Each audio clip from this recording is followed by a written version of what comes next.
KBS 열린 토론.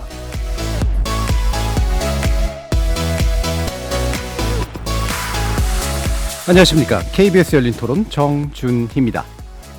당선인께서 화합이 당연한 거기 때문에 굳이 언급을 하지 않았다고 하신 부분에 대해서 되게 동감했고, 앞으로 행동으로 보여줄 부분이라고 생각을 합니다. 어느 정도 내각 구성이 빨리 신속히 완성돼서 협치를 위한 그런 홍보들을 구체적으로 그런 것도 좀 초반에는 중요하다고 생각이 돼요. 아무리 소수 여당이지만 하려고 하는 것에 긍정적인 리액션을 주고 집권 초기부터 좀 도와주려는 모습을 보여야지 사사건건 반대하고 내로남불의 행태를 국민들은 다 알고 있다. 협치라는 것도 결국 자기가 행복하게 잘 사는 나라를 원하는 건데, 경제적인 부분이 이제 뒷받침되지 않으면 어려운 부분이 있으니까 그런 부분들을 잘 해결해 나가고 역동적인 나라로서 기반을 다져갔으면 하는 바람입니다.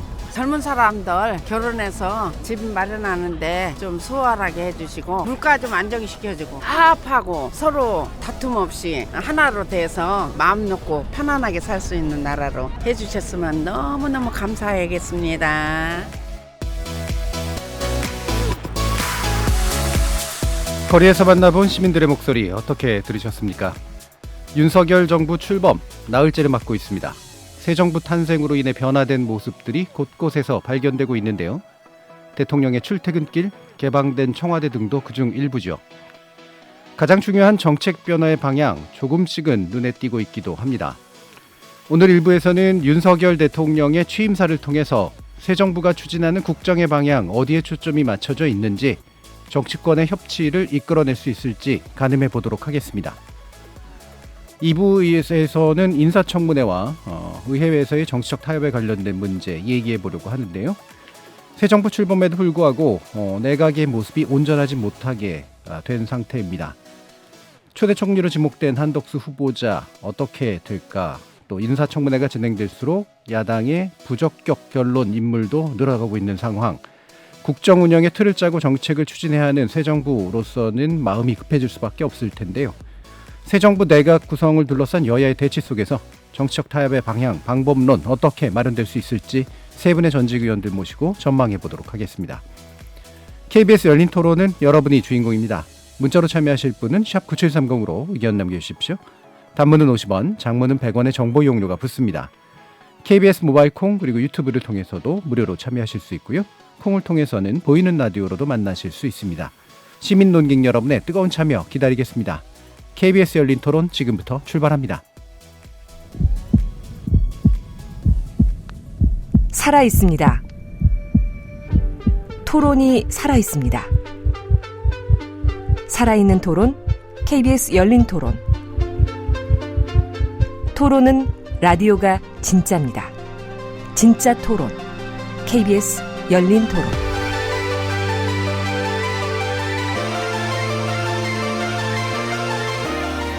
오늘 토론 함께해 주실 세 분의 논객 소개해드리겠습니다.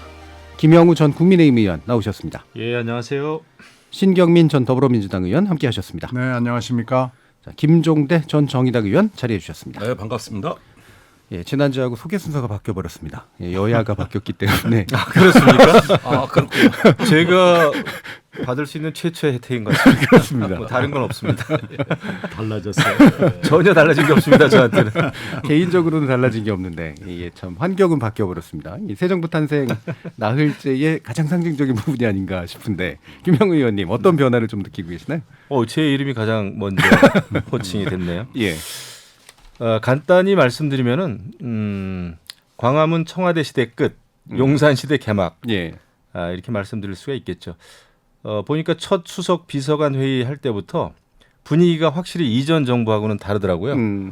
모두 발언할 때도 윤석열 대통령이 원고 하나도 없이 자유롭게 호탕하게 이야기를 좀 하더라고요. 받아 적는 사람 이렇게 잘 안 보이고. 그래서 일단은 소통을 하려고 하는구나 라는 취지가 좀 이해가 됐고요.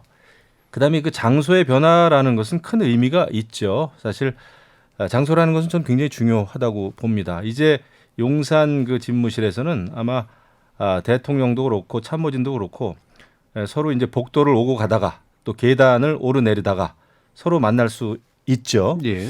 그렇게 수시로 참모진들하고 소통을 하는 대통령의 모습이 필요하다 이런 생각을 하고요. 그다음에 윤석열 대통령이 당부에 언급을 했듯이 그야말로 구두 밑창이 닳도록 열심히 일해야 된다. 이런 얘기를 했죠. 열심히 일하는 거는 이제 기본이다. 저는 생각을 하고요. 그 방향이 중요하다 생각을 합니다. 그래서 이제 소통도 많이 만나고 서로 이야기하고 또 국민 여론 잘 듣고 이것이 굉장히 중요한데 정말 그겁니다. 이렇게 자기 이야기를 많이 하기보다는 국민 여론, 국민의 목소리를 잘 듣는 게 제대로 된 소통이 아닌가 생각을 하고요. 대통령이 당부했듯이 구두 밑창이 닳도록 열심히 뛰시라 이런 그 당부의 말씀을 좀 드리고 싶네요. 예. 확실히 용산이라는 공간에서 보여주는 모습은 그래도 사뭇 다른 것 같다. 다만 이제 소통이라고 하는 게 이제 국민과의 직접 소통도 되게 중요한 부분이기 때문에 어떻게 전개될지 네. 기대해주고 계시는데 신경민 의원님께서는 뭐 금방 김 의원 말씀하신 데 다 동의하면서 이거 하나는 좀 새로 지적하고 싶은 게 미디어 노출인데요. 네. 2층에 기자실이 있기 때문에 대통령이 하루에 적어도 출퇴근 2번은 미디어에 노출이 될 수밖에 없는 환경이 이제 조성이 된 거죠. 네. 그리고 또 뭐 잠깐 나가는 일정들이 많이 있을 거기 때문에 뭐 여러 번 미디어에 노출이 될 수밖에 없는 상황이 됐어요. 이제 전용 엘리베이터나 전용 통로를 놓는다라는 얘기가 곧 나오지 않을까라고 예상은 됩니다. 예. 하여튼 미디어 노출이 전보다는 훨씬 많을 수밖에 없는 상황이 됐기 때문에 이 상황을 대통령이 이용을 할 수도 있고요. 미디어도 물론 이용을 할 수가 있고요. 이것이 전 국민에게 주는 영향이 있을 겁니다. 예. 이것을 적절하게 잘 서로 이용을 하고 국민들도 잘 감상을 해야 되지 않을까라고 생각이 되는데요. 그런데 이제 너무 잦은 노출이 과연 좋은 것인가?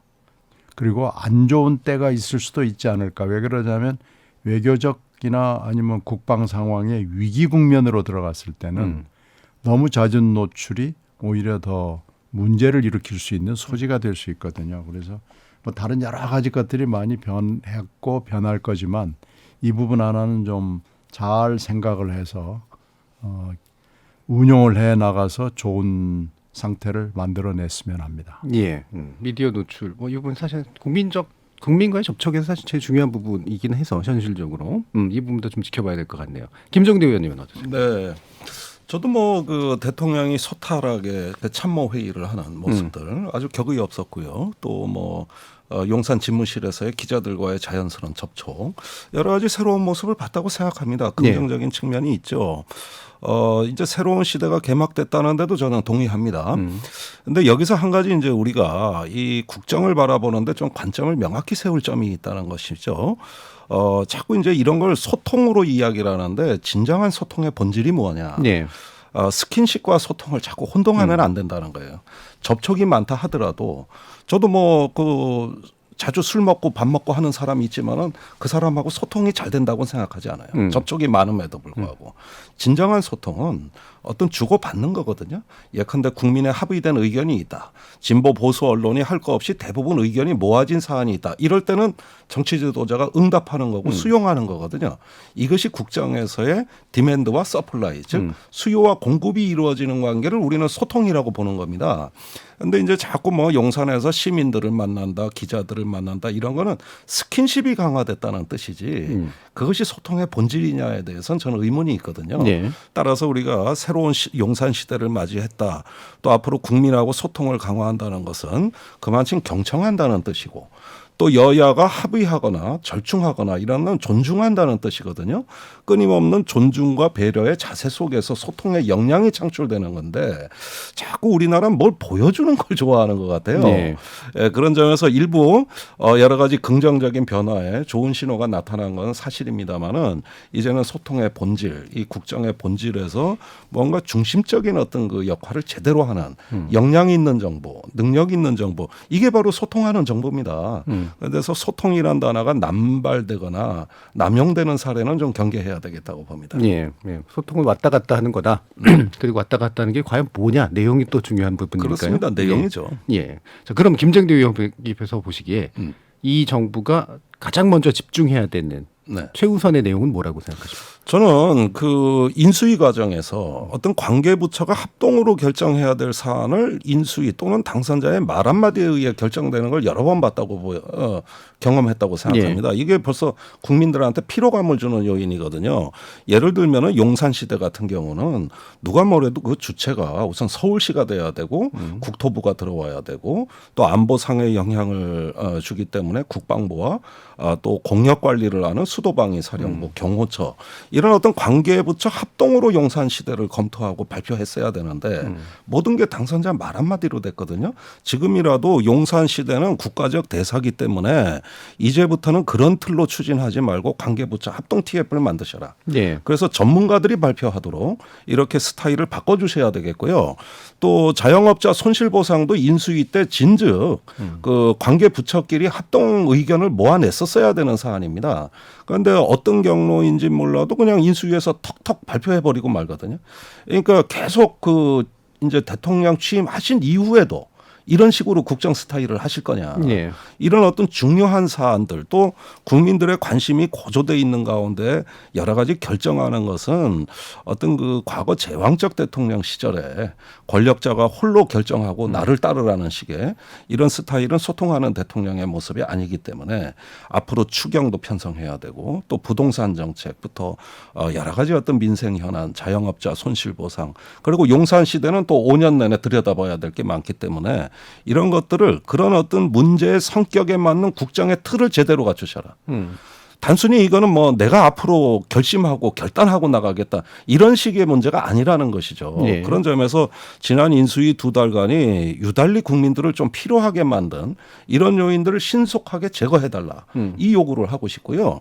또 그 여야 정치 제 정당에 대해서도 앞으로 어떻게 대화할 것인지 이런 좀 비전 있는 또 그 어떤 그 대화에 대한 어떤 본인의 생각 이런 것들을 좀 빨리 밝히시는 게 작금의 새로운 정부 출범을 하는데 필요한 조치라고 생각합니다. 그러니까 내용은 이제 용산 시대 뭐 당연히 시작은 됐지만 아직 구축은 된 건 아니니까 이 부분에 대해서 예를 드시면서 이제 이것을 협의해 나가는 과정의 방식의 문제도 지적을 해주셨는데 우리가 내용을 이제 짐작해 볼 수 있는 굉장히 중요한 게 바로 취임사잖아요.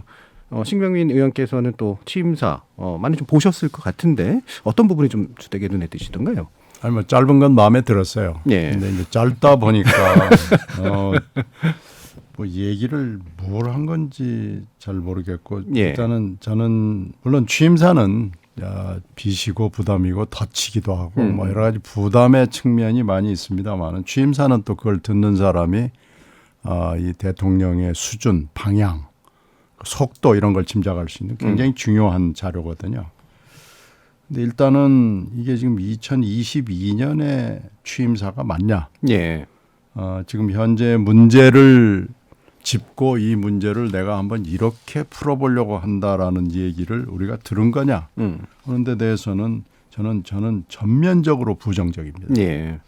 도대체 뭔 얘기를 한 건지 우리나라가 지금 자유민주주의 국가라고 선언한 지가 언제고 87년 이후에 자유민주주의 국가라고 지금 여러 번 대선을 치르고 지금 몇 번째 대선인지도 지금 모르는 사람이 많을 정도로 많은 세월이 지났는데 지금 이 시점에 이걸 그렇게 강조해야 될 건가? 그 정도로 우리의 자유가 위축이 되고 있었나? 그리고 이 시장 경제라는 것이 지금 그 수준까지 와 있는 건가? 일단 뭔 얘기인지를 잘 이해를 못 하겠고요. 지금 제가 생각하는 시대 정신 내지는 다른 사람들이 얘기하는 시대 정신을 거의 거론하지 않고 그냥 넘어갔습니다. 지금 사람들이 제일 긴급하게 생각하는 문제들이 여러 개 있는데 하나도 거론이 되지 않았다고 저는 얘기할 수 있습니다. 그래서 이 취임사를 이제 그럼 차차 풀어서 얘기하겠다는 얘기인지 잘 모르겠어요. 하여튼 기대하던 얘기는 하나도 안 나왔고요. 아마 반지성주의라는 얘기가 굉장히 귀에 들어오는 얘기였는데 이게 지금 우리나라가 지역으로 나눠져 있고 세대 또 성별 이렇게 다 나눠져 있는데 요즘에는 여기에다가 진영으로 나눠져 있어요. 그래서 여야가 바뀌면은 여당이 야당 비난하던 거, 야당이 여당 비난하던 것을 역할을 바꿔가지고 또 똑같이 하거든요. 그러니까 그런 점에서 봤을 때 우리가 지역 세대 성별 말고 진영으로 지금 나라가 나눠져 있고 도시와 지방이 나눠져 있고 지금 이런 것들이 사실 큰 문제 중에 하나인데 이 얘기를 지금 하는 건데요. 예. 그걸 반지성주의라는 얘기로 풀어서 바꿔서 얘기했다고 저는 생각을 해요. 그러면 이 문제도 조금 더 자세하게 질타를 하고 나는 그렇게 안 하겠다라는 얘기를 더 좀 구체적으로 얘기를 했으면 속이 좀 시원했을 거예요. 예. 그런 얘기는 안 하고 자유하고 시장 경제만 그냥 냅다 계속 16분 가까이에서 거의 대부분을 얘기했기 때문에 도대체 앞으로 뭘 하겠다는 것인지 그리고 뭐 세계적인 글로벌을 강조를 했는데 이 얘기도 사실은 오래된 얘기거든요. 또 뭐 처음 하는 얘기는 물론 아니고 그걸 더 좀 구체적으로 말씀을 했으면 좋았을 텐데 전혀 감흥이 없는 감동이 없는 그렇다 해서 멋있는 얘기를 하자는 게 아니고요. 예. 이분이 지금 뭘 생각하고 있고 앞으로 이 문제를 어떻게 접근해서 풀어야 되겠다라는 짐작을 할 수 없는 오리무중의 취임사였다고 생각합니다. 예. 그게 이제 자유민주주의, 우리 헌정질서 자체가 자유민주인데 왜 이걸 굳이 이렇게까지 강조를 했을까? 정작 중요한 내용은 왜 빠졌을까? 그리고 진영으로 분열된 문제 중요하긴 한데 그게 이제 반지성주의라는 틀로 이야기되는 것이 또 적절할까? 여러모로 이제 전체적으로 묶어보면 2022년에 한국에게 필요한 시대 정신을 제시하는 것으로서는 좀 부족해 보이는 것 같다라는 말씀. 김영우 의원님 어떻게 보시나요? 저는 완전히 다른 각도에서 받아들였어요. 예. 자유라고 하는 가치가 굉장히 우리가 흔히 생각하면 흔해 빠진 가치인 것 같지만 가장 자유민주주의 또 우리 헌법 정신의 기본이거든요. 기초고. 그런데 그 자유가 제대로 실현이 사실은 안 되고 있습니다. 모든 것이 지금 관주도로 하고 규제 일변도의 그런 경제정책 여러 가지 정책들을 써오지 않았습니까? 솔직히 말씀드리면 거의 국가주의에 가까운. 그래서 자유가 곧 풍요요 번영이다 이런 얘기도 이번 취임사에 들어있더군요. 보니까. 근데 맞습니다. 우리가 지금 대한민국이 처한 것이 굉장히 많은 문제가 있는데 그 문제점을 풀어나가기 위한 그 기본적인 가치를 어디에서 찾아야 될 것인가 이게 문제란 말이죠. 저는 자유로 딱 이렇게 규정 지었는데 그건 굉장히 잘했다 생각이 듭니다. 취임사라고 하는 건 그렇습니다. 역대 대통령 취임사 저도 아주 꼼꼼히 다 들여다봤습니다. 이승만 대통령의 취임사서부터. 그런데 많은 이야기가 들어있어요. 그 취임사 안에는 내용이 대부분 깁니다.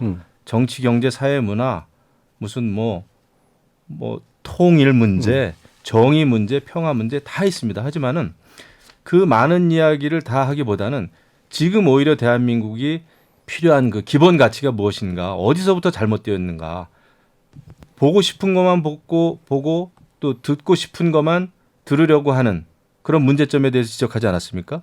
왜 집단적인 갈등이 일어나고 있는지, 왜 민주주의가 현재 위기인지 이런 진영으로 갈라진 대한민국 현실에 대해서 취임사가 제대로 사실은 직시를 했습니다. 상황인식을 제대로 했어요. 보고 싶은 것만 보려고 그러고 듣고 싶은 것만 들으려고 하는 이 잘못된 가치죠. 그렇기 때문에 이런 거에 대한 그 진단은 저는 맞다 생각합니다. 그래서 자유민주주의의 기본인 자유, 또 헌법 정신의 기본인 자유를 강조한 것은 하나도 잘못된 것이 아니다. 그런데 여기에 통합을 빼놨다 이렇게 또 민주당은 이제 비판을 하더군요. 빠진 게 아닙니다. 통합으로 가는 그 방법론이 자유라는 거예요. 그렇게 이야기하지 않았습니까?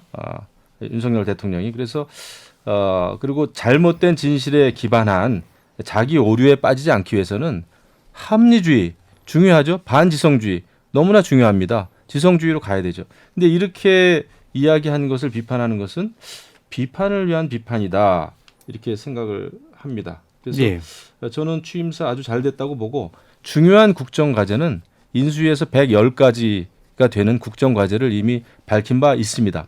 하지만 그럼에도 불구하고 취임사보다 더 중요한 것은 취임사에 담긴 내용을 실천하는 길이다.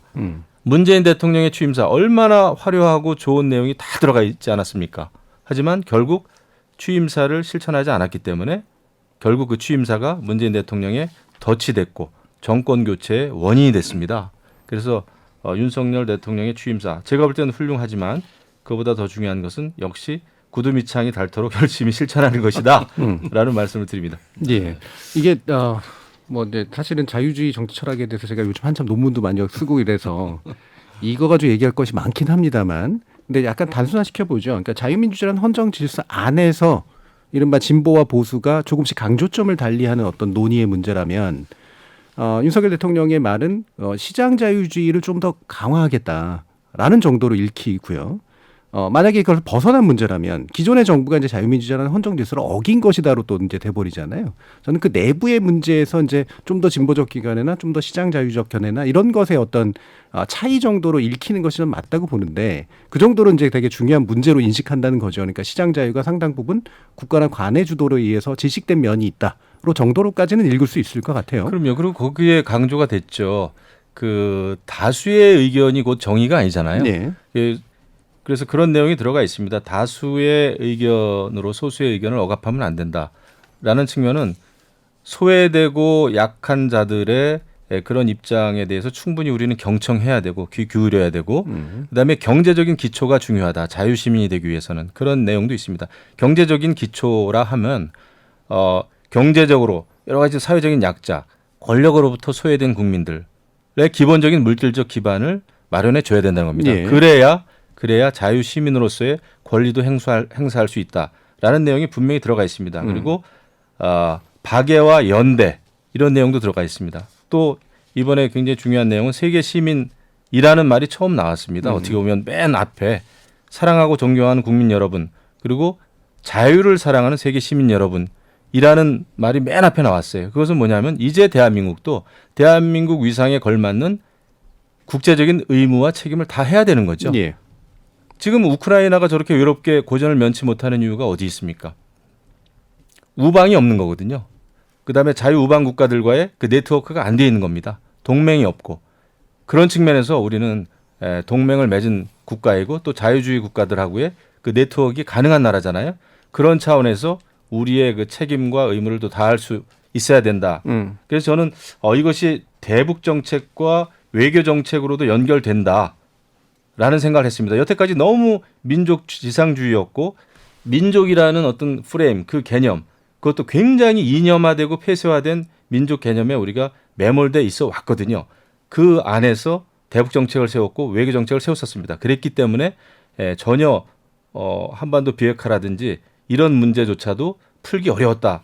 저는 그렇게 진단을 합니다. 그래서 이 자유의 가치는 이것이 개인의 권리의 의미이면서도 대북 정책으로까지 연결될 수 있는, 외교 정책으로까지 연결될 수 있는 굉장히 중요한 기본적인 가치다 이렇게 생각하죠. 네, 윤석열 대통령 취임사 듣는 것보다 김영우 의원님 해설 들으니까 훨씬 더 이해가 잘 되는 것 같아요. 네. 김의원의 해몽이 그럴 그 취임사는 해설사가 필요한 취임사예요. 예, 연구 많이 했습니다.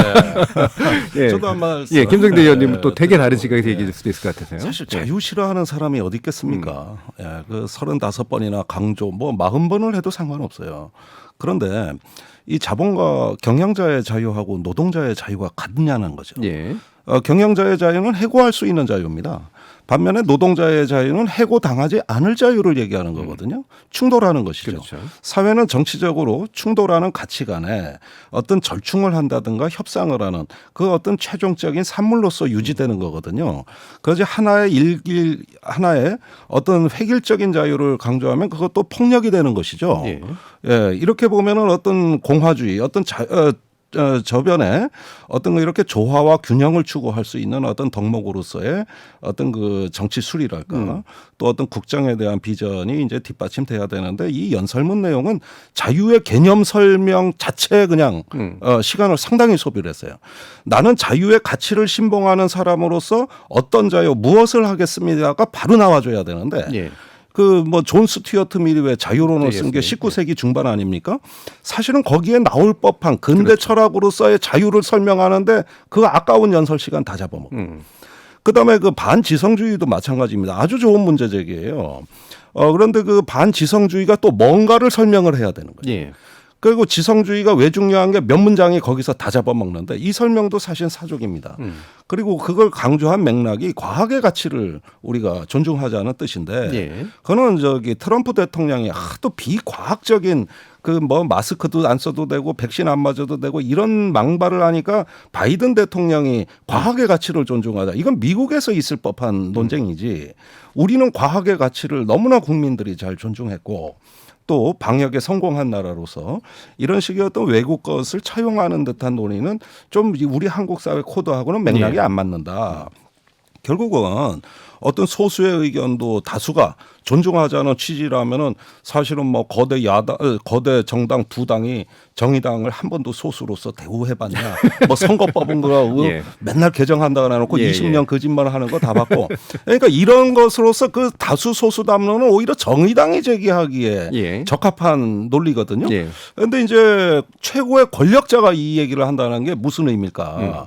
이런 점에서 그것은 어떤 자유와 어떤 다수결 민주주의 원리를 존중함으로 나는 국회와 또는 국민과 어떤 시민사회와 무엇을 어떻게 하기 위한 이런 얘기로 인용이 돼야 되는 건데 그 얘기는 빠지고 앞에 자유 설명 또 반지성주의 설명 이 자체로 하다 보니 철학 강의 정치학 강의가 된 거예요. 예. 그러니까 말하다 만 것 같아요. 물론 뒤에 김영우 의원님이 실천이 중요하다고 말씀하셨기 때문에 우리가 조금 더 인내심을 갖고 지켜보고 경청은 하겠습니다만은 그러나 이 취임사라고 할 때는 그런 철학과 정치학 강의를 듣자고 하는 것이 아니라 그걸 전제로 해서 무엇을 하자. 예. 또 같이 손을 내미는데 손을 잡자. 함께 어디로 나아가자. 좀 이런 어떤 높은 수준의 결의가 뒷받침되는 걸 의미하는 거거든요. 예. 이게 주가 돼야 되는데 결국 개념 설명이 이렇게 많은 그 짧은 연설에 다 잡아먹었다는 거. 이런 것들은 좀 뜻밖이라고 할 수가 있겠고요. 사실 북한 문제에 대해서도 또 비핵화를 전제로 이걸 조건으로 대화의 문은 열어놓겠습니다. 이런 소극적인 것보다는 이제야말로 이제 용산 시대를 넘어 한반도 시대 또 우리가 민족의 공리, 공영, 공존을 하기 위한 담대하게 나아갈 수 있는 뭔가 좀 이런 결의와 비전으로 나가면서 북한을 대화에 초청을 하는 여기까지 가야 되는데 문은 열어놓겠습니다. 이렇게 예. 끝나고 비핵화를 한다면 북한 주민의 생활을 개선하는 담대한 준비를 하겠다. 이렇게 얘기를 하셨거든요. 이명박 대통령이 다 했던 얘기 아닙니까? 그런데 문제는 북한이 제일 듣기 싫어하는 얘기가 이거잖아요. 예. 비핵 개방 3천이 그래서 파탄난 거 아닙니까? 그러니까 이런 측면에서는 과거에 여러 가지 좋은 이야기를 많이 차용한 건 사실이고 굉장히 어떤 선의로 비춰지는 언어 구사가 있었던 건 사실입니다만은 조금 더 어떤 그 국정을 잘 준비된 사람으로서 무언가를 한번 해보겠다는 결의와 또 어떤 그 계획이 준비되고 있다는 거 이런 점에서는 국정의 리더다운 모습을 조금 더 보여주시지 못한 점에 대해서는 아쉽게 생각한다. 예. 그리고 마지막으로 어떤 국회나 이 정당 특히 야당하고의 어떤 대화 부분 말입니다. 이게 다수결은 이제 민주당을 의미하는 것 같거든요. 그래서 민주당을 앞으로 반지성주의로 또 이렇게 예. 뭔가 이렇게 암시하는 듯한 이런 것은 통합에 도움이 되는 언사는 아니라고 봅니다. 예. 사실은 또 소수 정당까지 포함해서 우리가 끊임없이 경청하고 존중하면서 새로운 정치 문화를 만들어 나가겠다는 좀 더 이런 단계까지 나가면은 앞에 반지성주의란 단어도 더 살아나요. 예. 예. 지성주의란 말도 더 살아나거든요. 그런데 안고가 없어요.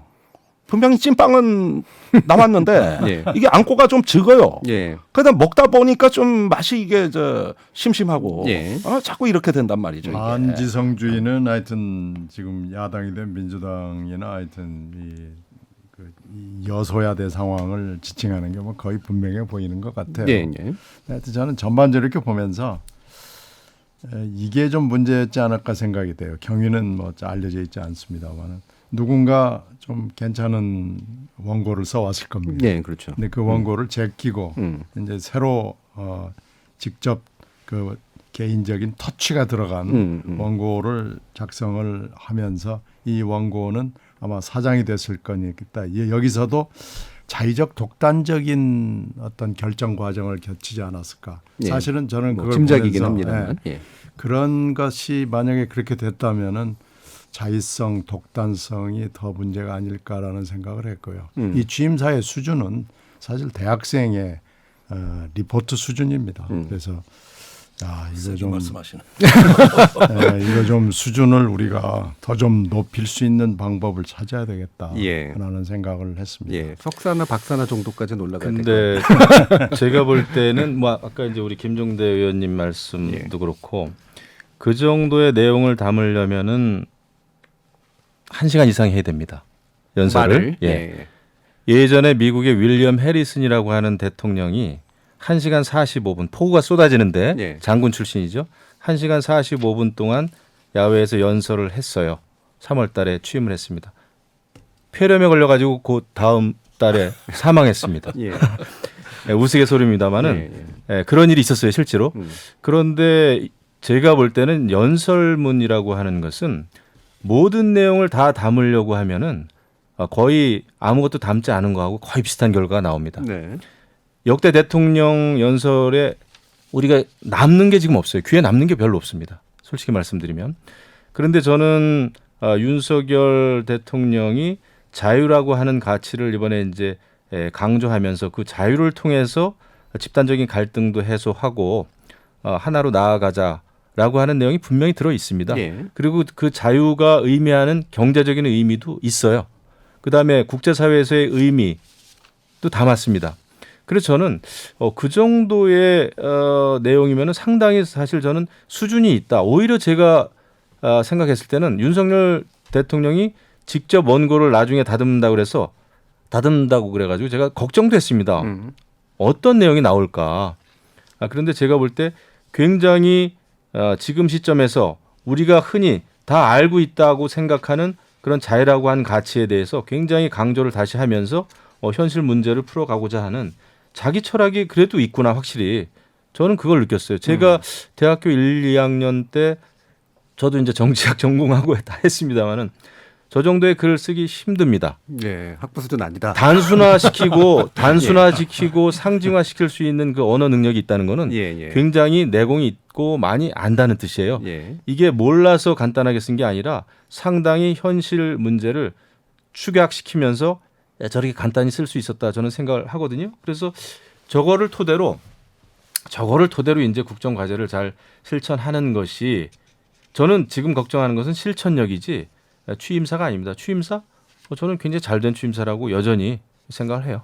알겠습니다. 자, 이 부분 가지고 좀 얘기할 게 몇 개 좀 많이 좀 뽑히긴 하는데 이거 가지고 또 너무 지리하게 좀 끌면 그러니까 요 한 포인트 먼저 일단 좀 얘기해보면 어떨까 싶은데요. 자유라는 포인트와 이제 반지성주의라는 포인트가 일단은 중요하긴 하니까요. 근데 반지성주의라는 말의 어떤 쓰임은 제가 이제 이게 사실 한 1년 전부터 얘기하기 시작한 건데 이 맥락에서 쓰려고 했던 건 아니어서 약간 좀 다르게 쓰이긴 했는데 핵심은 결국은 그러니까 진영으로 나뉘었다. 그리고 다수가 이제 그 어떤 합리적 논의 과정을 생략한 채 이제 강요한다. 이제 이 두 가지로 일단은 연결이 되는 것 같거든요.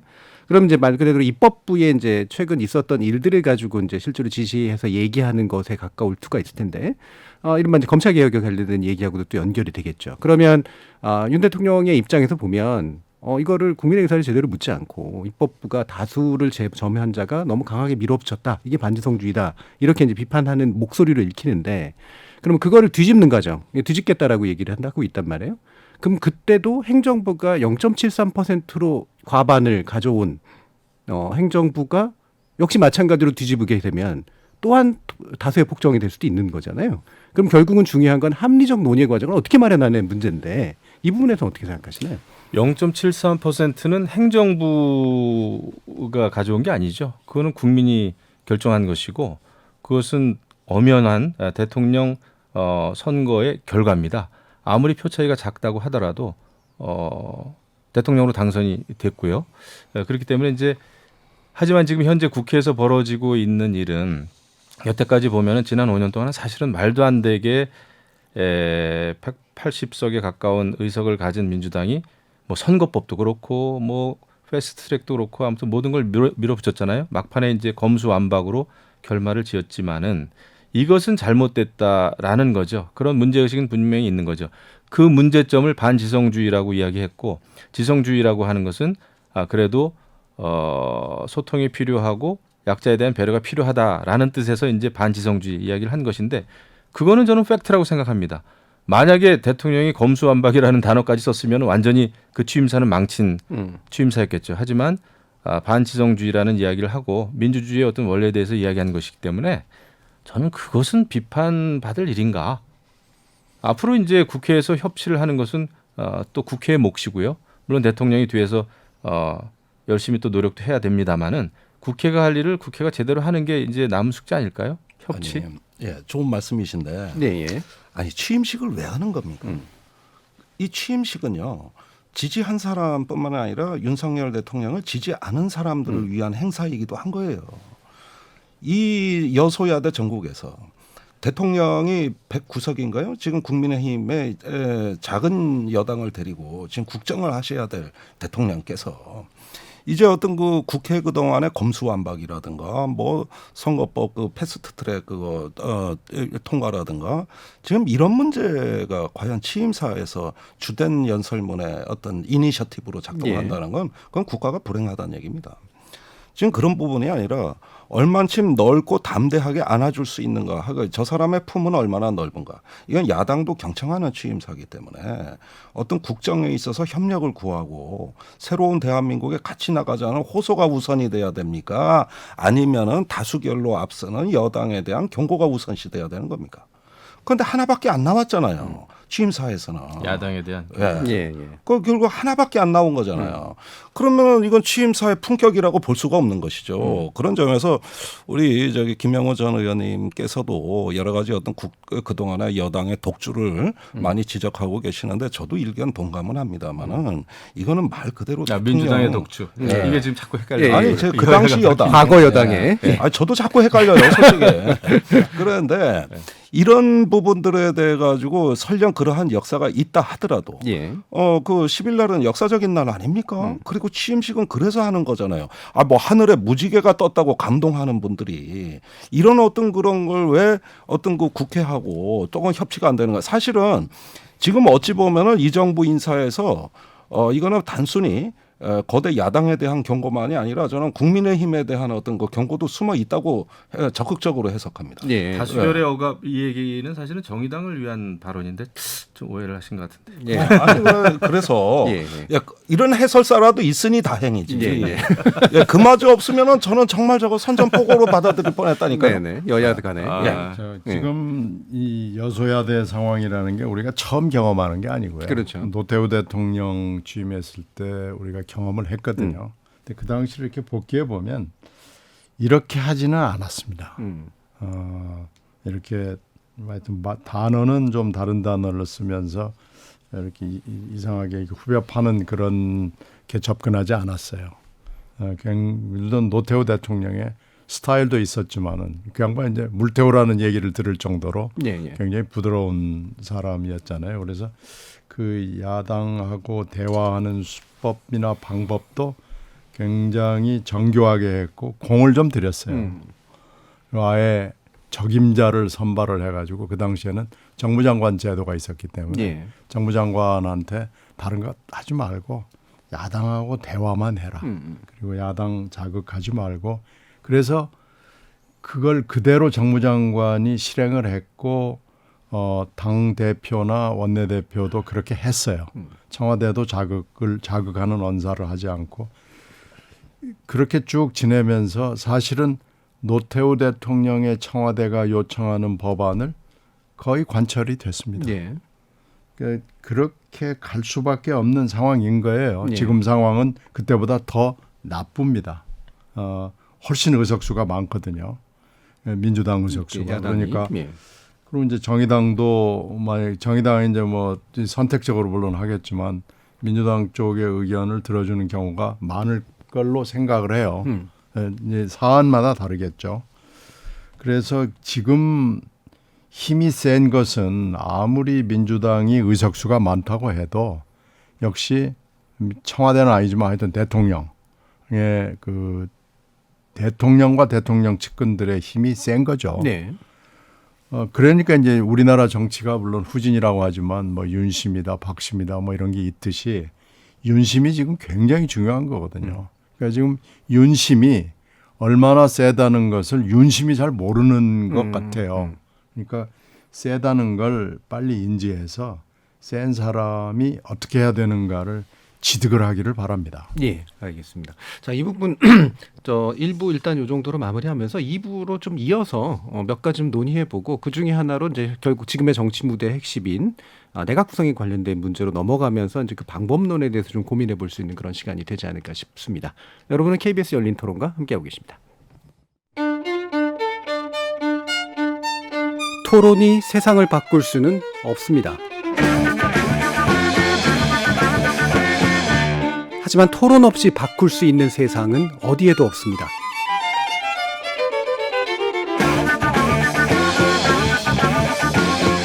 세상의 선한 변화를 갈망하는 당신. 정답이 아니라 질문의 힘을 믿는 당신. 우리 KBS 열린 토론에서 만납시다.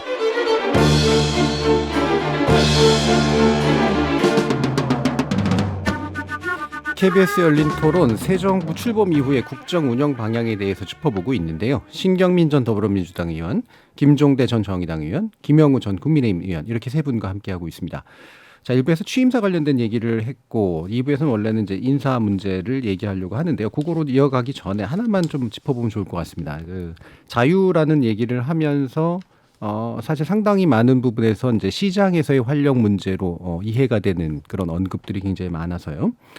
물론 이제 그 과정에서 소외될 수 있는 사람들이 어떻게 시장에 소외되지 않을 수 있도록 할 것인가를 국가가 고민해야 된다라는 그런 언급들도 있었고, 그런데 그 방향은 이거 같습니다. 이제 성장을 빨리 크게 해줘야 결국에는 그 떨어지는 사람 없이 다 같이 뭔가 수혜를 입을 수 있는 그런 상태가 되는 것 아니겠냐. 바로 이제 이 부분에서 흔히 말하는 진보적 견해와 보수적 견해가 많이 갈리는 그런 측면들이 좀 있긴 있어서요. 근데 이런 도약과 성장, 특히나 이제 과학을 통한 빠른 성장이라고 하는 게 필요하긴 한데 정말 우리나라 경제 규모에서 이렇게 가능한가? 사실 우리가 상당히 성숙된 경제이기 때문에 말만큼이나 도약이나 빠른 성장이 좀 용이하진 않은 그런 상태인데 이 부분을 실제로 쟁취할 수 있을지가 사실 좀 약간 걱정되거든요. 저는 그렇게 이해합니다. 예. 지금의 이제 경제 성장이라고 하는 것은 국가나 관이 주도해 가지고 가능한 성장은 이미 불가능합니다. 그렇죠. 기업가들이 하는 거죠. 그 기업가들이 하기 위해서는 결국 기업가들의 그 자유가 보장이 돼야 됩니다. 규제 일변도의 그 경제 정책, 관주도의 경제 정책으로 불가능한 것이기 때문에 자유와 창의가 발현돼야 가능하다. 일자리는 무슨 뭐 청와대나 정부에서 만들 수 있는 게 아니죠. 그건 다 세금 일자리고 세금 알바거든요. 결국 기업이 지속 가능한 일자리를 만들어야 된다라는 측면에서 자유와 과학과 기술 혁신과 창의와 이런 것이 중요하다라는 차원에서 취임사를 한 걸로 저는 이해를 하고 있습니다. 예. 이게 도약이라고 하는 용어가 이제 한국 경제는 사실 도약 경제였었는데 지금 이 도약은 그러니까 신기술이나 신성장 동력을 통한 이제 선진국형 도약을 아마 이제 의미하는 거긴 하겠죠. 어떻게 생각하세요, 김종대 의원님? 네. 물론 기업이 성장의 주체이고 민간이 주도해야 된다. 다 맞는 말씀이에요. 우리 뭐 국가 정체성이 그렇게 이미 돼 있습니다. 근데 제가 국회의원 처음 시작할 때 우리나라 그 재벌의 사내 유보금이 600조라 그랬는데 지금 1000조가 넘어갑니다. 투자를 안 해요. 그다음에 경영 혁신을 제대로 했느냐, 기술 혁신을 제대로 했느냐, 자기가 가진 데이터 안 내놓으려 그럽니다. 아무리 뭐 데이터 경제를 하자, 디지털 혁신을 하자 해도 기업이 따라주지를 않습니다. 사실 그 정부에서는 그 동안에 세계 5위권의 연구개발비를 투자했고 엄청나게 많은 인프라를 깔아줬습니다. 이거 다 국민 세금으로 한 거예요. 그러면은 기업이 응답할 때거든요. 근데 이제 규제도 물론 저는 철폐할 게 많고 뭐 상당히 들여다봐야 될 거, 개선해야 될 점이 많다는 점은 인정합니다만은 그러나 그것이 그렇게 결정적인 요인이냐. 이미 그 거대 기업들은 규제에 이제 구애받지 않을 정도로 이미 몸집을 불린 데다가 주체할 수 없을 만큼 많은 현금을 보유하고 있어요. 예. 그러니까 이런 것들의 투자를 촉진하고 뭘 하는 거는 오히려 기업가 정신이 결여돼서 우리나라가 성장이 더 지체되고 혁신이 지체됐다고 생각이 되는데 자꾸 동어 반복을 하면서 국민에게 더 많은 부담을 하고 시장에는 자유를 주고 예. 시장에 간섭하면 안 된다. 냅둬라. 이러면서 사실상 시장 독재를 더 강화하자는 주장을 하고 계시거든요. 그런 부분이 일견 필요한 부분이 있다 손치더라도 그것은 절대 성장의 전부라고 말할 수가 없는 것이고 네. 이거는 또 뭐 자유라는 이데올로기로 접근할 문제도 아니라고 저는 생각을 해요. 그리고 지금은 팬데믹이라든가 우크라이나 전쟁이라든가 이런 대외적인 여건이 너무나 악화되어 있기 때문에 무작정 어떤 그 성장 일변도를 해야 될 게 아니라 국가의 역할의 재정립이 더 우선입니다. 사실은 미국이나 유럽 국가들이 그 과감한 어떤 공공 재정을 통해 가지고 이런 어떤 국난을 극복하는데 확대된 재정의 역할을 했는데 우리나라는 개인이 빚으로 그걸 해결했습니다. 네. 그러니까 지금 가계 부채가 폭발 직전이에요. 또 증가 주식값이 조금만 빠지면 우리 청년들 좌절에 빠집니다. 일단은 국민 보호가 우선이고 그런 바탕 위에서 성장으로 갈 수 있는 네. 이런 조금 더 어떤 거 균형 잡힌 이야기가 됐으면 얼마나 좋았을까. 그런 점에서 이제 자유라는 것이 하나의 이데올로그가 되면 위험하다. 또 그것이 시장에 더 많은 어떤 권한을 주자는 쪽으로만 가는 부분이 아니라 이것을 같이 살펴볼 수 있는 사회적 합의나 대화가 필요한 거 아닌가. 예, 예. 지금 우리는 국가란 무엇인가가 더 우선적인 질문이 아닌가 저는 그렇게 봐요. 예, 이 두 분의 목소리가 바로 이제 시장과 국가를 바라보는 이제 견해의 이제 다른 각각의 차이를 좀 잘 보여주는 게 아닌가 싶은데 결국은 이런 부분이죠. 그러니까 지금 국민의힘 특히 이제 윤석열 대통령 정부에서는 시장의 적을 이제 국가나 지나친 이제 규제 이런 쪽으로 이제 보고 계시는 거고 정의당이나 뭐 이런 쪽에서는 우리나라 이제 가지고 있는 경제의 경직성의 문제는 하청 구조 같은 그렇죠? 대재벌이 이제 많은 것들을 장악하고 실제로는 밑에서 뭔가 치고 올라올 수 없는 이 구조에서 생기는 문제이기 때문에 그렇습니다. 따라서 국가 역할이 이제 필요할 수밖에 없는 그런 요소 이렇게 이제 동일하게 시장을 바라보는 핵심 문제에서 이제 굉장히 접근법이 좀 다르신 거잖아요. 이 부분은 또 신경민 의원님 또 견해를 한번 들어봐야겠네요. 이게 지금 뭐 80년대부터 계속 논쟁을 해왔던 거죠. 근데 이거 그러니까 어떤 그 윤 당선인의 취임사에서 보면은 좀 한쪽으로 약간 기울었다 하는 느낌이 네네. 있어요. 그래서 이걸 조금 길어지더라도 그런저런 양면성의 얘기를 좀 해줬으면 어땠을까 하는 게 제 아쉬움인 거예요. 예. 그러니까 이건 지금 벌써 40년 가까운 논쟁을 우리가 해온 거고 되게 보면 역대 정권들이 뭐 무슨 얘기를 재벌한테 해도 결국은 또 재벌한테 가서 기대고 손을 벌리고 도움을 요청하고 이제 이렇게 해서 5년 주기설이 있잖아요. 근데 그런 걸로 봤을 때는 두 가지 측면을 좀 같이 강조를 해줬으면 어땠을까 하는 생각이 있습니다. 예, 두 요소가 사실은 또 완벽하게 어느 하나만으로 선택될 수 있는 요소는 아니라고 보시는 그렇죠. 거죠. 예, 이 각 정당 간의 어떤 면에서 보면은 약간 입장 차이가 또 명확하게 드러난 그런 계기가 있는 것 같은데요. 이 부분까지 더 얘기하면 좋겠지만 또 남은 시간이 많지는 않으니까 바로 또 국회 문제로 또 들어가 보도록 하죠. 핵심은 인사청문회입니다. 지난주에도 사실은 뭐 이런저런 얘기들을 좀 나눠주셔서요. 새로운 얘기 중에 하나는 이제 한동훈 검찰이네요. 예, 그 법무부 장관 후보자에 관련된 인사청문회. 사실 이게 굉장히 중요한 포인트였는데 민주당이 잘 못했다 이런 평가가 좀 많아요. 예. 제가 지난주에도 얼핏 얘기를 했을 거예요. 이거 굉장히 중요한 청문회고 취임식 전날로 옮겼을 때는 대단한 각오를 하고 민주당이 달라들었는데요. 실제 쇼 무대가 열어지니까 엄청난 실수를 막 시리즈로 해가지고 결국은 그 실수 때문에 청문회에서 문제를 제기해야 될 본질적인 문제가 거의 덮이거나 드러나지 않았습니다. 오히려 그 딸의 스펙 문제랄지 검찰의 문제랄지 뭐 이런 두 가지를 같이 드러내줘야 했었는데 하나도 못한 겁니다. 그 딸의 스펙 문제는 이제 실행을 하지 않았다. 이게 대학교 진학할 때나 뭐 진학에 쓰지 않았다라는 것 때문에 이제 이게 사실은 범죄 행위고 미국 대학에서 이걸 알면은 대학교 입학은 취소됩니다. 그리고 고등학교에서도 그 거짓으로 앱을 만들거나 타인의 글을 가지고 논문을 쓰거나 책을 내거나 뭐 이러면은 이거 원 스트라이크 아웃입니다.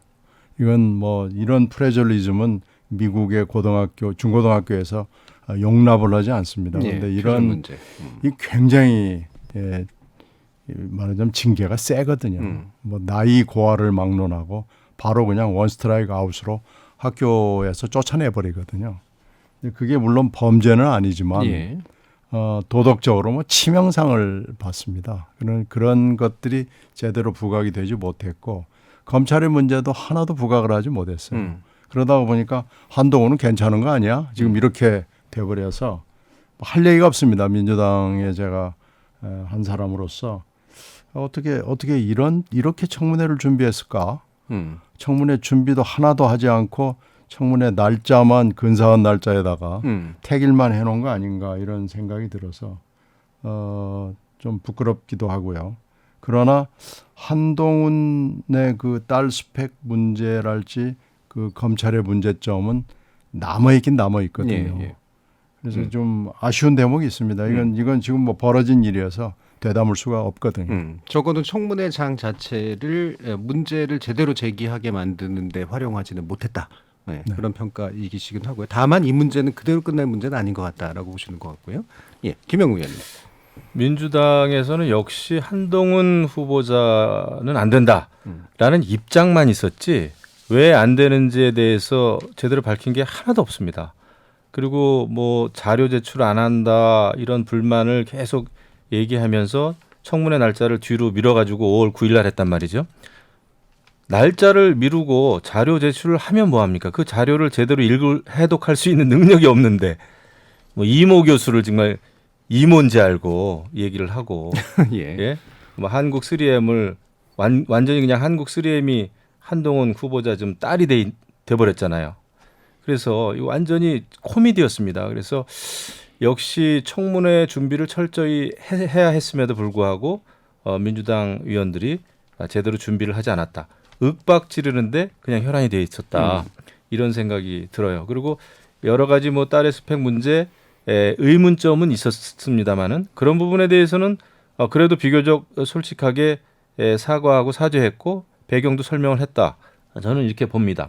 저는 처음부터 한동훈 후보자를 후보로 지명한 것은 상당히 무리가 있다라는 의견을 가지고 있는 사람이에요. 예, 처음부터. 야당을 지나치게 자극하는 예. 자극하고 이런 그 민주당이 다수를 확보하고 있는 이런 국회 상황에서 앞으로 너무나 힘들겠다라는 생각을 했거든요. 하지만 임명을 했습니다. 내정을 했죠. 그런 상황에서 한동훈 후보자는 나름대로 자기 소신과 철학을 굉장히 분명하게 밝히더라고요. 모든 생각을 논리적으로 밝혀서 저는 차라리 시원하다. 이 정도의 소신이면은 법무부장을 할 수 있겠다. 지금의 상황에서. 그렇게 생각이 좀 바뀌었습니다. 솔직히 말씀드리면. 예. 이제 앞으로 남은 것은 결국 이제 뭐 여러 가지 뭐 한덕수 후보에 대한 국회 인준 과정일 텐데 어쨌거나 이것은 6일 지방선거와 맞물리는 문제 아니겠습니까? 협치가 이루어지느냐 안 이루어지느냐? 민주당도 윤석열 정부의 출범에 그래도 이제 도움을 좀 줄 때가 됐죠. 제가 볼 때 그렇습니다.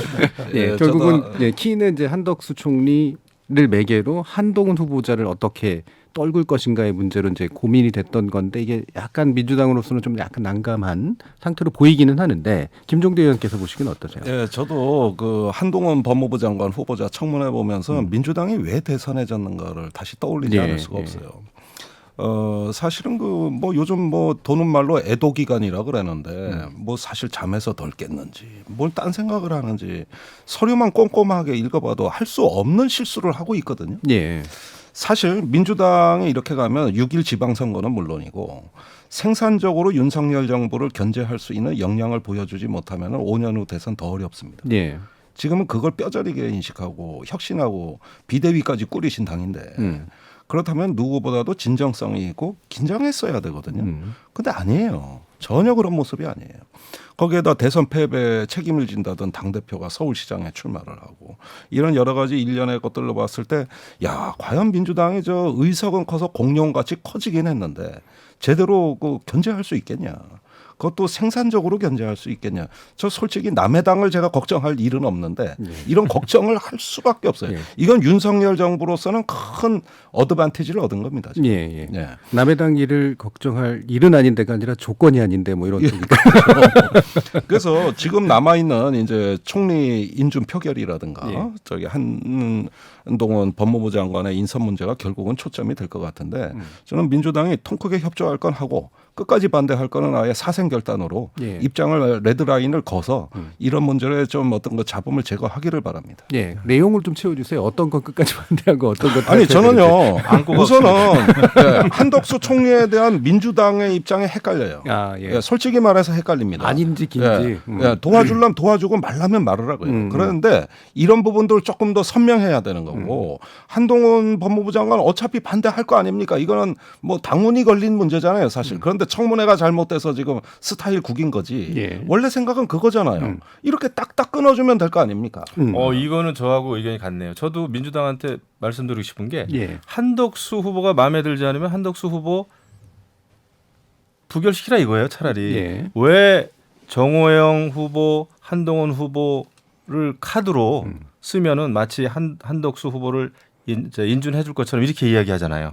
그거는 안 되죠. 나는 그 패키지로 할 일이 아니다 이렇게 생각합니다. 예. 동감입니다. 그렇습니다. 그래서 이게 지금 연계가 안 돼 있다고 얘기하는 게 이제 당의 공식적인 입장이고요. 예. 뭐 제가 당을 책임지고 있는 입장은 아니지만은 두 개를 연계시켜야 될 이유는 저도 없어 보입니다. 근데 이제 문제는 한덕수 총리 후보자의 경우에 처음에는 임명에 대해서 찬성 여론이 많았어요. 근데 이제 지나오면서 보도 나오고 청문회를 거치면서 부정적인 여론이 좀 많아졌어요. 예. 그런데 또 임명 동의를 해줘야 되냐 안 해줘야 되냐고 물어보면 해줘야 된다가 많아요. 그러니까 이게 좀 헷갈리는 거예요. 한덕수 후보자 본인에 대해서는 부정 여론이 많아지고 임명 동의는 해줘야 되고 그리고 DJ 노무현 어간에 요직을 했던 분이고 뭐 이게 지금 딜레마인 거예요. 그래서 당의 의원들도 양분이 돼 있다고 봐야 됩니다. 예. 그리고 이 투표는 철저하게 비밀 투표거든요. 그래서 뭐 당에서 뭐라고 뭐 얘기를 공식으로 하기는 뭐 굉장히 어렵지만 의원 개개인이 판단할 가능성이 굉장히 높습니다. 그러면 물론 예상을 하겠지만 그 예상대로 투표 수가 나올지 그것도 자신할 수가 없는 상황입니다.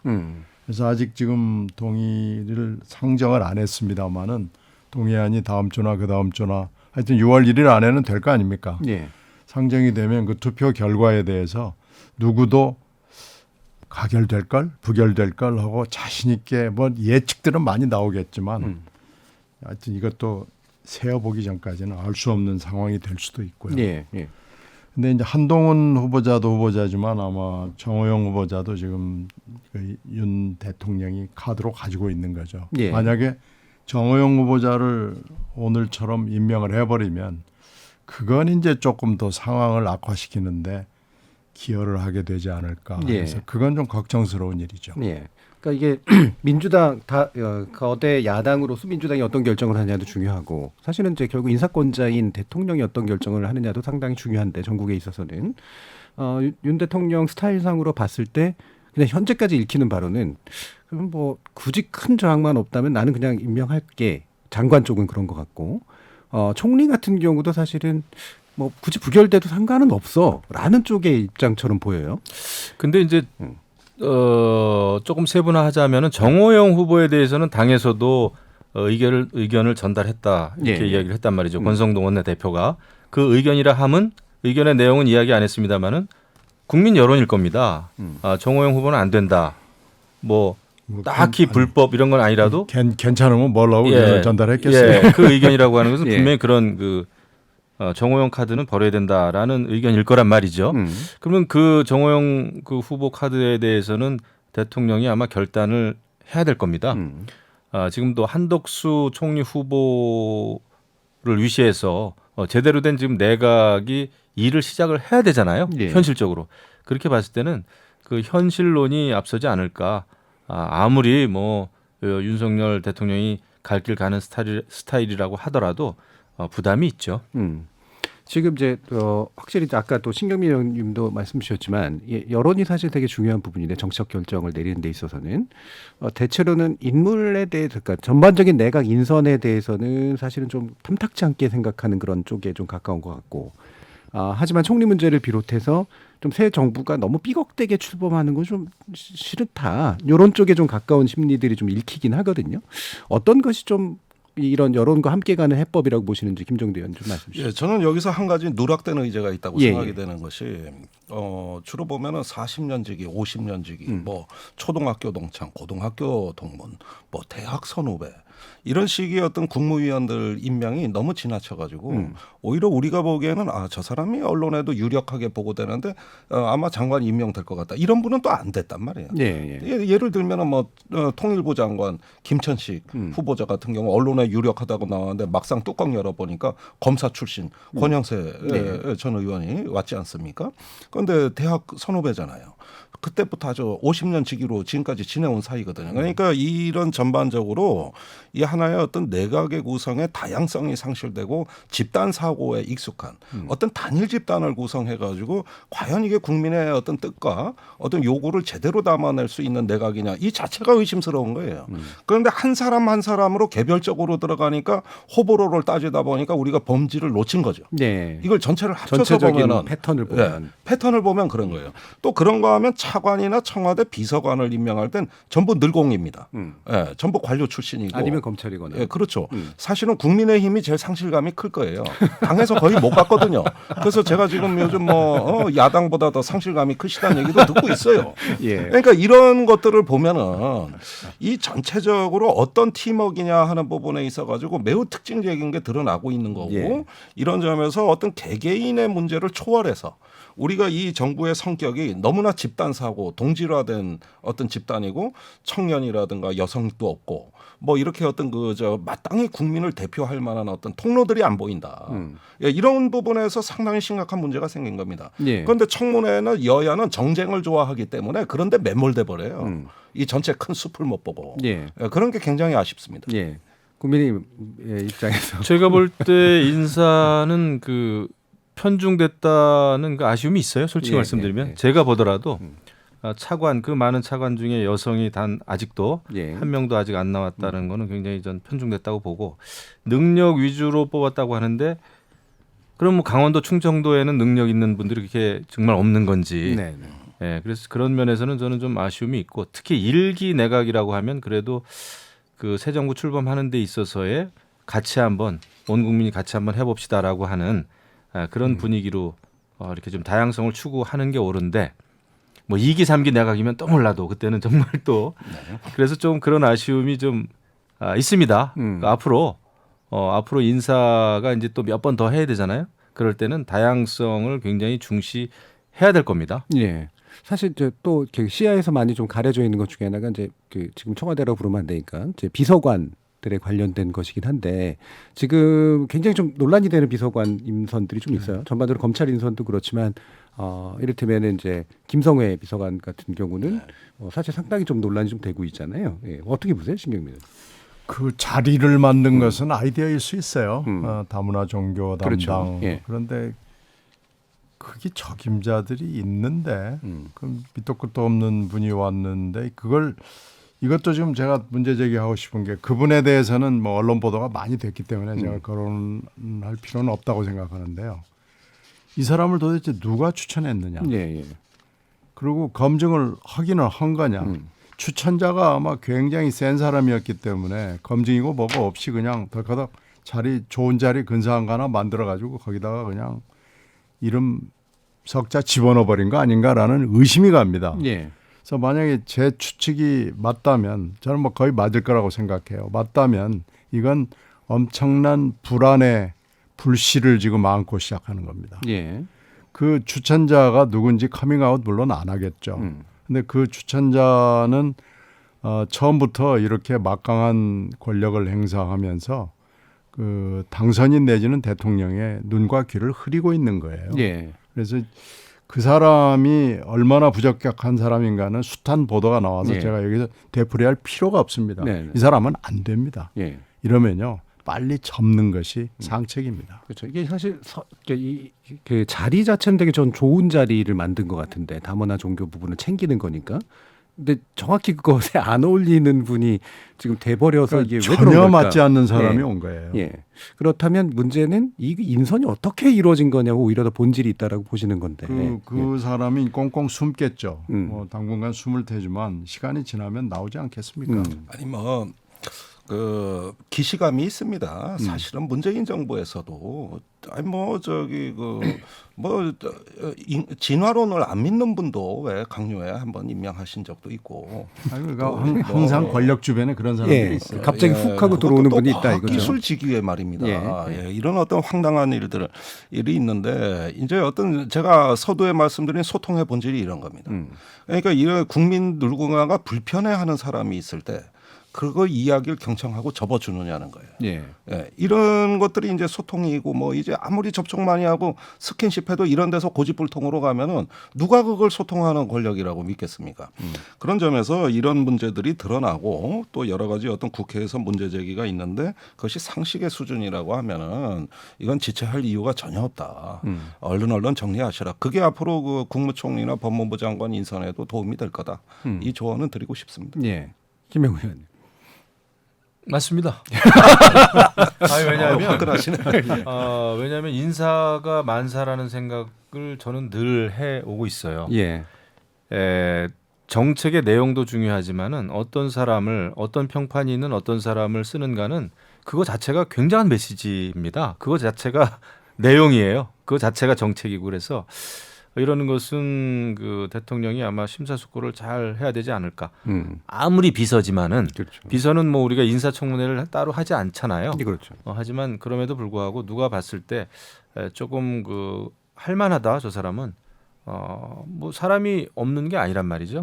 그런 차원에서는 결단을 또 내릴 때는 내려주는 게 좋은 리더십으로 아마 각인이 될 겁니다. 그래서 예. 그거는 대통령에게 한번 맡겨보시자고요. 알겠습니다. 만약에 그거 강행하면 어떡하실 겁니까? 그냥 그 인사 저기 뭐야 예. 특별히 안 후퇴 안 부르고. 하고. 예. 예. 그때 쓴소리 하실 거예요. 지켜보시자고요. 지금 문제되는 그 비서관들이 몇 있기 때문에 그렇죠. 예. 같이 일괄해서 예, 예. 이번에 일괄 청소하는 게 맞습니다. 예. 예.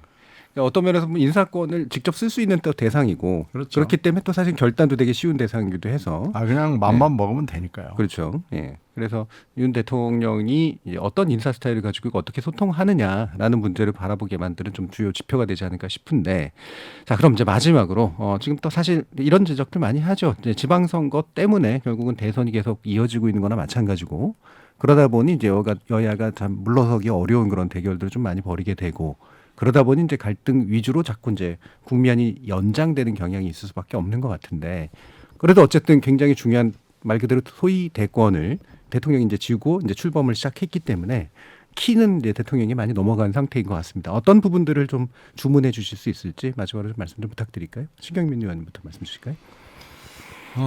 지금 연장전이라고들 표현하는 분이 있는데 제가 보기엔 2라운드입니다. 2라운드. 예, 6일 선거 끝나고 나면 또 3라운드. 3라운드가 예. 될 거고요. 그 3라운드가 긴 라운드가 될지 아니면 또 짧게 하고 또 4라운드가 있을지, 이제 총선까지 만 2년이 안 남았기 때문에요. 굉장히 많은 일들이 아주 빠르면서도 굉장히 시끄럽게 진행이 될 가능성이 높기 때문에요. 지금 국민들이 매우 불안하고요.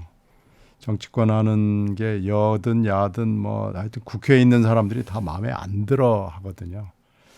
하여튼 이런 때일수록 원칙과 그리고 역지사지하는 심정, 이런 열린 마음을 갖는 수밖에 없는데 별로 그럴 만한 사람이 눈에 띄지 않는 것이 매우 불행합니다. 하여튼 열심히 노력해서 그나마 좀 잘할 수 있는 방법을 찾아야 되겠죠. 예. 이게 연장전이 아니라 2라운드라고 그러시니까 정신이 번쩍 드는데 몇 라운드까지 있을까도 좀 궁금하기도 하고. 김영희 의원님. 2라운드 맞습니다. 제가 예. 봐도 사실 책임 정치가 굉장히 중요한데, 저는 이번에 이재명 전 지사가 책임 정치를 구현하겠다고 하면서 국회의원 선거에 또 나온 거 보고 정말 이거 웃어야 될지 울어야 될지 제가 모르겠더라고요. 그래서 정말 상식적으로 생각했을 때는 벌어질 수 없는 일들이 정치권에서는 벌어지는구나, 이런 생각을 좀 했단 예. 말이죠. 그래서 국민의힘은 저는 뭐 이번에 인천 계양을에 그 현지인 잘 공천 줬다 생각을 합니다. 예. 변칙에는 원칙으로 나가는 것이 맞다 이렇게 생각을 하고 그다음에 윤석열 대통령, 윤석열 정부는 정말 실천하는 그런 그 정부가 꼭 되길 바라고요. 정말 어려운 상황에서 막중한 임무를 맡지 않았습니까? 그리고 집무실도 용산으로 급하게 옮기지 않았습니까? 이게 다 소통을 위한 것이고 결국 소통은 국민의 목소리를 듣겠다고 하는 것이기 때문에 정말 국민의 목소리에 귀 기울이는 그런 그 정부가 되기를 아주 간절히 예, 소망해 봅니다. 알겠습니다. 왜 웃으셨을까요? 오늘 유난히 그 강조를 많이 해주셨어요. 실천하는 발로 뛰는. 실천. 구두미창 중요합니다. 알겠습니다. 김종대 의원님. 뭐 실천도 좋고 구두미창도 좋고 저기 일단은 뭐 격려와 응원의 말씀은 저도 드려요. 예. 근데 지금 상황을 한번 점검을 해보시죠. 저는 윤석열 인수위 2달이 2년 같아요. 출범도 안 한 정부에 벌써 피로해하고 국민 지지율이 너무 낮아요. 기대치가 많이 떨어져 있단 말이죠. 이런 상태에서 출범을 한 이유가 뭐냐. 인수위 때 너무 고압적으로 독선하는 모습을 보였기 때문이에요. 그 중요한 의사결정이라는 거 전문가들 공청회 한 번 없이 토론회 한 번 없이 뭐가 뻥뻥 결정되고 이게 막 정쟁이 인수위 기간에 계속 속출하고 이러다 보니까 벌써 국민들이 피곤했는데 출범도 안 한 정부에서 그랬단 말이죠. 그렇다면은 이젠 국정 스타일을 새롭게 어떤 면모를 일신하셔야 됩니다. 인수위 때 하듯이 했다가는 2라운드 뭐 3라운드가 아니라 5라운드 6라운드 올해 안에 옵니다. 그리고 그런 것들이 이 대한민국에서 윤석열 대통령이 표방하셨던 어떤 가치하고는 점점 멀어질 거예요. 저는 그런 점에서 조언을 드리고 싶은 것은 이왕 소통을 하겠다면 존중의 소통을 하셔라. 단순히 어떤 그 소통 그 자체는 목적이 돼서는 안 된다. 끊임없는 존중과 양보, 포용과 화합이거든요. 이런 면에서 어떤 그 면모를 일신하고 자세를 낮추셔라. 그게 소수 여당을 갖고 앞으로 정치를 해야 되는 대통령의 어떤 덕목 아니냐. 예. 좀 이런 점에 조언을 드리고 싶습니다. 알겠습니다. 자, 오늘 KBS 열린 토론 새 정부 출범에 기해서 어떤 것들을 우리가 요청해야 될지 바라야 될지 논의해 봤는데요. 오늘 토론 함께해 주신 김종대 전 정의당 의원, 신경민 전 더불어민주당 의원, 김영우 전 국민의힘 의원 세 분 모두 수고하셨습니다. 감사합니다. 감사합니다. 감사합니다.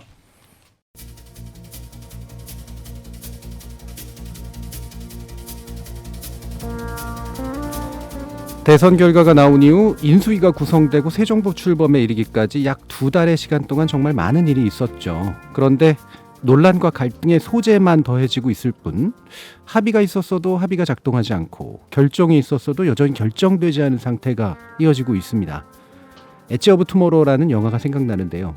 물리적으로는 시간이 흐르지만 제대로 된 내일이 언제 올지 도무지 알 수 없는 우리 정치도 부디 하루라는 발걸음을 떼어주길 바라봅니다. 지금까지 KBS 열린 토론 정준이었습니다.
Thank you.